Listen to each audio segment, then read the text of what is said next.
你是哈利波特迷吗？你敢在众目睽睽下表达出你的热爱吗？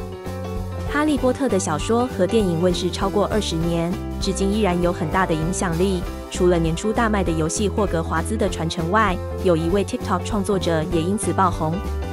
日本老牌综艺节目《月曜夜未央》前阵子在涩谷随机访问一位打扮得像哈利波特的民众，发现他不止模仿动作到位，还随身带着喇叭播放施展魔法的音效，甚至还说自己住在千叶霍格华兹，帅气又搞笑，让他瞬间爆红。虽然后来有人发现他当过酒店男公关，不过很多人还是忍不住关注他的创作。挖出他之前就在车站里寻找9又3/4月台，或是骑着脚踏车假装自己在追逐金探子。刚好日本哈利波特影城在上个月开幕，未来大家如果去玩的话，可以注意会不会跟他巧遇。